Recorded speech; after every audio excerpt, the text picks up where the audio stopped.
Échec à Lomé des négociations pour la libération des soldats ivoiriens arrêtés depuis le 10 juillet 2022 au Mali. Mesdames et messieurs, bonjour. Ivoiriens, Ivoiriennes, Africains de tous les pays. Nous n'avons pas voulu donner notre avis sur ce dossier. Depuis l'arrestation de 49 soldats ivoiriens au Mali, nous n'avons pas jugé utile de donner notre avis sur ce dossier. Tout simplement parce que pour nous, c'est une affaire classée. Nous ne sommes pas dans les sentiments. Le Mali est en guerre. Des soldats mercenaires sans identité réelle arrêtés, pour nous, c'est une affaire classée. Nous sommes même surpris de voir les autorités maliennes en train de négocier, de parler de ce dossier avec les autorités ivoiriennes. Je dis bien pour nous, c'est une surprise que les autorités maliennes laissent encore les autorités ivoiriennes donner leur avis sur un acte ignoble qu'ils ont posé. Est-ce que Alassane Dramane Ouattara, s'il prend des soldats pour amener en Russie aujourd'hui, et que Vladimir Poutine attrape les soldats ivoiriens, Alassane Dramane Ouattara va avoir le kilo de parler à Vladimir Poutine? Les autorités maliennes doivent se faire respecter, comme elles nous les montrent, face à la France, face aux autres pays, face aux pays africains, comme la Côte d'Ivoire. Les autorités maliennes doivent aussi se faire respecter. Aller jusqu'à donner la latitude aux autorités ivoiriennes de dire des aberrations, des grossièretés dans cette affaire, c'est quelque part une petite négligence de la part des autorités maliennes que nous respectons, que nous saluons. Mais en réalité, depuis 2011 en Côte d'Ivoire jusqu'à aujourd'hui, Alassane Dramane Ouattara détient des prisonniers ivoiriens, des prisonniers politiques et des prisonniers militaires dans les geôles de la Côte d'Ivoire. Est-ce que Alassane Dramane Ouattara les a libérés? Le commandant Abbaye, Dogbo Bleu Bruno, Seka Seka, Soul to Soul et consorts, les amis de Soro Kibafori Guillaume, est-ce que Alassane Dramane Ouattara les a libérés pour que lui, à son tour, il parte demander la libération des mercenaires qu'il a envoyés pour déstabiliser le Mali? Faure Eyadema est-il crédible pour se lever et aller faire une négociation entre le Mali et la Côte d'Ivoire quand lui aussi a des Togolais qui l'incarcèrent depuis fort longtemps dans les geôles du Togo? Ni Alassane Dramane Ouattara, ni Faure Eyadema ne sont crédibles pour demander la libération d'un quelconque prisonnier parce qu'eux aussi ont des prisonniers dans leur pays qui les refusent de libérer. Donc pour nous, le dossier 49 soldats des Ivoiriens et 49 soldats ivoiriens arrêtés au Mali, c'est un dossier bouclé. Donc nous sommes vraiment surpris que jusqu'à présent, il y a des négociations. Depuis quand quelqu'un qui se lève pour aller tuer son ami, on l'attrape et il y a négociation dedans? Les 49 soldats qui sont allés s'ajouter aux 350 soldats qui étaient déjà au Mali, étaient-ils allés pour saluer Assimi Goïta et ses amis? Étaient-ils allés pour rendre service à Assimi Goïta et ses amis? S'ils avaient trouvé Assimi Goïta, est-ce qu'ils allaient arrêter Assimi Goïta pour le mettre en prison pour qu'on parle aussi des négociations? Dans la vie, il faut appliquer le principe de la réciprocité. De la manière dont quelqu'un te traite, c'est de cette manière que tu dois traiter aussi les gens. Et nous sommes partants pour ce principe de la réciprocité. Ce que les militaires de Ouattara sont allés faire au Mali et qui n'ont pas pu faire et que les Maliens les ont arrêtés, c'est la même chose que les Maliens doivent faire aux militaires de Ouattara. Donc le principe de la réciprocité. C'est pourquoi pour nous, cette affaire était classée. Mais, disons-le haut et fort,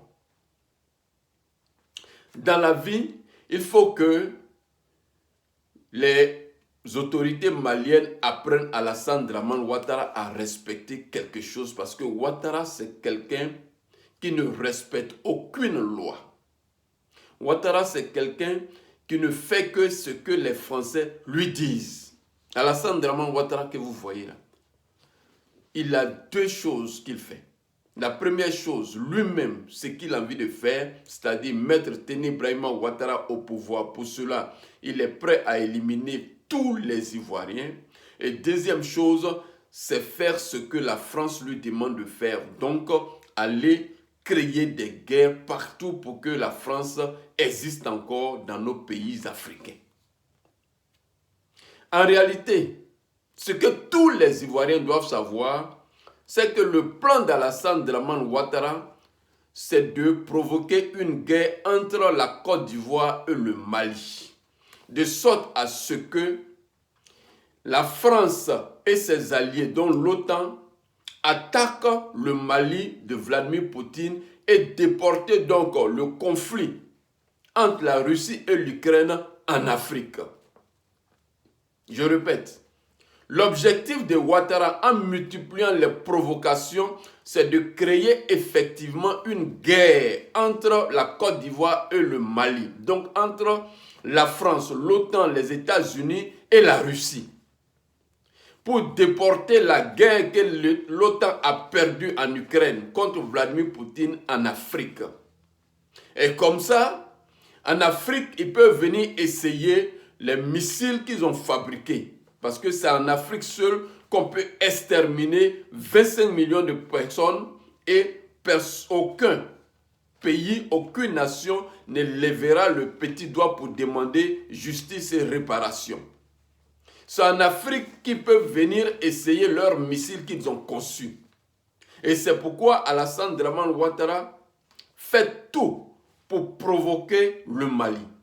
Alassane Dramane Ouattara pousse le Mali dans la provocation, tout simplement parce qu'il souhaiterait que ces deux pays soient bombardés et que pour lui, Alassane Dramane Ouattara, en Afrique, certainement, c'est l'Europe, l'Amérique et l'OTAN qui vont gagner et ils vont s'accaparer des terres ivoiriennes et des terres maliennes. Et donc, voici ce qui est dans la tête d'Alassane Dramane Ouattara. Pousser la Côte d'Ivoire ou pousser le Mali à vouloir s'affronter avec la Côte d'Ivoire pour que la France et ses alliés se tiennent derrière les Ivoiriens et que la Russie se tienne derrière le Mali pour qu'il y ait confrontation entre ces deux grandes puissances en Afrique pour exterminer les Africains et posséder les terres africaines. Parce que sachez-le très bien, l'Europe a pour objectif d'anéantir l'Afrique pour posséder les terres africaines. L'Europe que vous voyez, tout leur problème, c'est d'éliminer tous les Africains. Et eux, ils vont venir prendre les terres africaines pour exploiter. Et donc, ils ont trouvé Alassane Dramane Ouattara qui joue ce jeu. C'est pourquoi vous voyez les perpétuelles provocations d'Alassane Dramane Ouattara contre le Mali. Il veut pousser le Mali à affronter la Côte d'Ivoire. Et donc, il veut transformer la Côte d'Ivoire et le Mali en un champ de bataille des deux grandes puissances. C'est pourquoi il ne cesse de multiplier les provocations. C'est pourquoi même quand il est pris, il n'est pas prêt à demander pardon. Et même s'il demande pardon, il va continuer les mêmes actions, il va continuer les mêmes œuvres de déstabilisation. Tout cela, c'est pour pousser, n'est-ce pas, les deux pays à faire la guerre. Et si les deux pays s'engagent dans la guerre, forcément, leurs alliés, leurs soutiens vont aussi entrer en guerre. Alassane Dramane Ouattara pense que quand il y aura la guerre, lui, Alassane, il va échapper. Il sera dans un avion français pour aller se cacher et la guerre va se dérouler entre les Africains, c'est-à-dire les Maliens et les Ivoiriens, de sorte à ce que quand tout sera bombardé, on va mettre lui et son fils Téné Brahima Ouattara dans les avions pour les ramener et les remettre encore au pouvoir. Parce qu'ils savent qu'ils sont en train de perdre la Côte d'Ivoire. Donc voici le problème d'Alassane Dramane Ouattara. Voici le schéma d'Alassane Dramane Ouattara. Coûte que coûte, vaille que vaille, pousser le Mali à attaquer la Côte d'Ivoire. Provoquer le Mali de sorte à ce que les deux pays rentrent en conflit. Aujourd'hui, tout le monde voit le chaos qui se vit en Ukraine. C'est la même chose qui s'est passée. Le président de l'Ukraine est un pion des Nations Unies, tout comme Alassane Dramane Ouattara. Il a provoqué, il a poussé la Russie à l'attaquer et il se rend compte que les États-Unis, la France ne peuvent pas combattre contre la Russie en Ukraine. Et il a mis son pays en feu et en flamme pour l'OTAN, pour les États-Unis et pour la France. Ils ont déplacé, ils ont tué toute la population, presque la population de l'Ukraine sont ensanglantées. C'est la même chose qu'Alassane Dramane veut créer. Ce sont des présidents provocateurs. Ce sont des présidents qui sont poussés par l'ONU, par l'OTAN, par la France, par les États-Unis pour provoquer les autres et créer le chaos chez eux. Mais ce qu'Alassane Dramane Ouattara ne sait pas, c'est que la Russie soutient le Mali. Et la même crise qui s'est passée en Ukraine où l'OTAN a perdu, s'il commence, la même crise va se passer en Afrique et la Côte d'Ivoire va perdre. Le seul problème que nous avons, c'est de perdre nos parents qui n'ont rien fait. Et c'est pourquoi nous disons à nos parents, c'est une malédiction d'avoir à sa tête un étranger. Parce que cet étranger-là est prêt à aller provoquer des gens pour venir gâter tout chez vous. C'est ce qui se passe. C'est un peu comme chez vous à la maison. Vous êtes avec votre papa qui a de l'argent. Et votre papa a, n'est-ce pas, des protégés qui ne sont pas ses enfants. Si ces enfants-là voient que le papa a l'argent, les vrais fils vont vouloir protéger leur papa. Mais ceux qui ne sont pas les vrais fils du monsieur vont vouloir aller dehors chercher des délinquants, des brigands pour venir cambrioler la maison dans le but de voler l'argent. Mais dans ça, les cambrioleurs peuvent venir et assassiner le père. C'est ce qui se passe. C'est l'image d'Alassane Dramane Ouattara qui n'est pas ivoirien et qui veut provoquer des guerres en Côte d'Ivoire pour qu'on détruise tout en Côte d'Ivoire. Et donc nous disons qu'aujourd'hui, Alassane Dramane Ouattara a des problèmes. Parce que l'ONU est verrouillée. Toutes les décisions de l'ONU ne passent plus à cause de la Chine et de la Russie. Emmanuel Macron a des problèmes. Et donc, il faut créer le chaos pour qu'il y ait une guerre. Et c'est ce qu'Alassane Dramane Ouattara est en train de faire. La France a perdu toute diplomatie française a échoué au niveau de l'ONU à cause de la Russie et de la Chine. Donc, ce qu'il faut créer, c'est une guerre. Et face à cette chute des marmailleurs, Alassane fait tout pour provoquer, n'est-ce pas, une crise entre le Mali et la Côte d'Ivoire. Pour que, en faisant cela, il pense que l'ONU peut relever son défi, la France peut se relever. Mais cette position d'Alassane Dramane Ouattara ressemble étrangement à un boxeur qui est sur le ring et qui est en train de prendre des coups qui vont l'effondrer. Parce que tous les Maliens étaient à la solde d'Alassane Dramane Ouattara contre Laurent Gbagbo. Et c'est aujourd'hui ces Maliens-là qu'Alassane Dramane Ouattara est en train de provoquer. Les féticheurs maliens sont sortis pour dire que ce sont eux qui soutiennent Alassane Dramane Ouattara. Les Burkinabés ont soutenu Alassane Dramane Ouattara. Les Guinéens ont soutenu Alassane Dramane Ouattara. Les Maliens ont soutenu Alassane Dramane Ouattara pour déstabiliser la Côte d'Ivoire, pour faire tomber Laurent Gbagbo. Aujourd'hui, voici les retombées. C'est Alassane Dramane Ouattara qui veut coûte que coûte faire un combat contre le Mali. Et c'est pourquoi nous interpellons le président Laurent Gbagbo pour lui dire qu'il est encore le maître de la situation. Le président Laurent Gbagbo est encore le maître de jeu, le maître de la situation parce que Alassane Dramane Ouattara a montré qu'il est zéro dans la politique et que son objectif au devant de la Côte d'Ivoire, c'est tout juste pour piller le pays et servir de base arrière à la déstabilisation de tous les pays africains. Et donc, nous demandons 4 choses au président Laurent Gbagbo. La première chose, Laurent Gbagbo doit éviter de rentrer en négociation avec Alassane Dramane Ouattara parce qu'il n'obtiendra rien d'Alassane Dramane Ouattara. La preuve en est, les négociations au Togo ont échoué parce qu'Alassane Dramane Ouattara n'est pas fort dans la négociation. Alassane Dramane Ouattara n'est pas fort dans les compromissions. Alassane Dramane Ouattara ne comprend que le langage de la violence. Et c'est ce que nous avons toujours répété au président Laurent Gbagbo. Alassane Dramane Ouattara ne comprend que le langage de la violence. Il n'est pas fort dans les négociations, il ne tient pas à ses promesses. Et donc le président Laurent Gbagbo n'obtiendra rien, quelles que soient ses soumissions à Alassane Dramane Ouattara, ses négociations multiples avec Alassane Dramane Ouattara. Laurent Gbagbo n'obtiendra rien d'Alassane Dramane Ouattara. Il ne peut pas blaguer Alassane Dramane Ouattara parce qu'Alassane Dramane Ouattara ne coûte pas les gens, il ne coûte que la France, ce que les Français disent. Or, si tu ne peux pas blaguer la France, tu ne peux pas blaguer Alassane Dramane Ouattara. Donc le président Gbagbo ne peut pas s'en sortir avec les négociations, les compromissions, les soumissions. Alassane Dramane Ouattara ne te regardera pas parce que lui-même, il n'a pas de parole.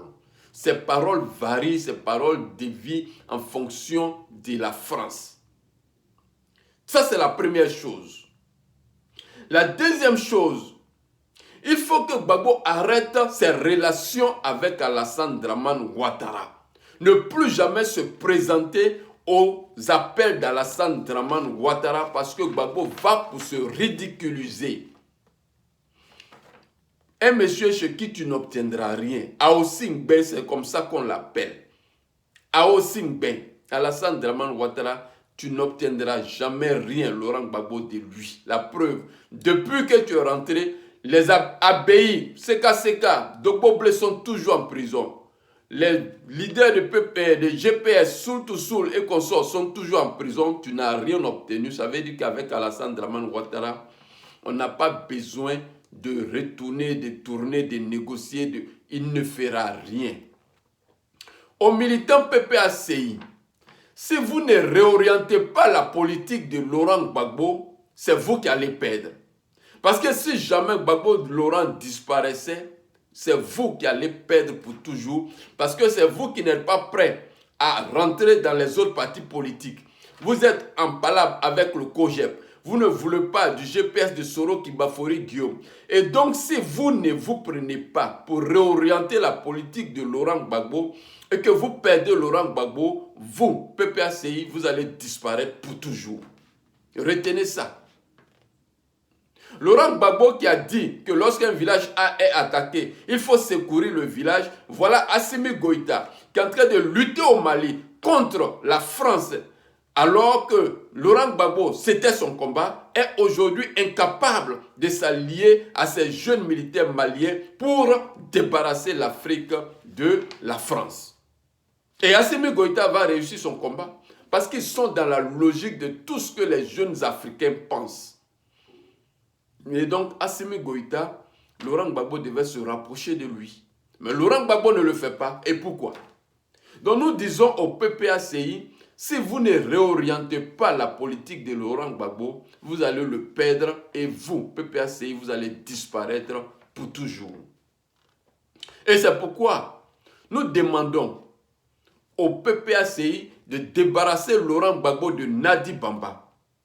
Nadi Bamba, la fille de Youssouf Bakayoko qui a proclamé les résultats en faveur de Ouattara. Nadi Bamba, qui est la protégée de Dominique Ouattara, celle-là même qui a tué son mari, qui a tué Ofo Boigny, qui a tué Jean-Jacques Béchaud et qui a tué Amadou Gon Coulibaly, finira par tuer Laurent Gbagbo dans vos mains. Débarrasser Laurent Gbagbo de Nadi Bamba, réorienter sa politique. Aujourd'hui, Assimi Goïta est en train de donner des leçons à la France, tout simplement parce qu'il est appuyé par la Russie. Assimi Goïta s'appuie sur la Russie pour donner des leçons à la France, pour répliquer lorsque la France prend un communiqué.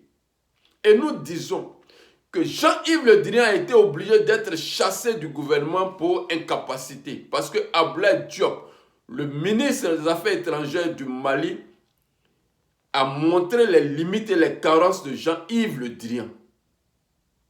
Laurent Gbagbo et les membres du PPACI peuvent aussi gagner cette victoire diplomatique sur la France en s'appuyant sur la Russie. Et c'est pourquoi nous invitons depuis dans toutes nos vidéos Laurent Gbagbo à retourner vers la Russie pour rechercher soutien, appui pour venir débarrasser la Côte d'Ivoire de Ouattara et de ses spies, pour réorganiser le pays, faire rentrer Soro Guillaume Charles Blé Goudé et relancer la politique ivoirienne. Jusqu'à présent, Laurent Gbagbo est encore le maître du jeu.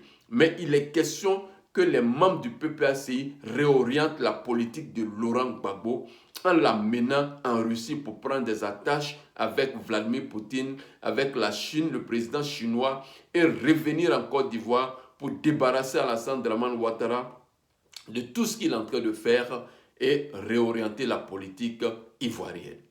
Nous disons que cela est encore possible.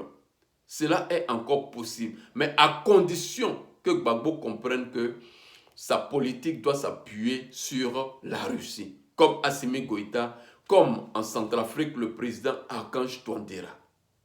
Si Gbagbo ne le fait pas, c'est que Gbagbo n'est pas prêt à libérer la Côte d'Ivoire. Sur ce, portez-vous bien.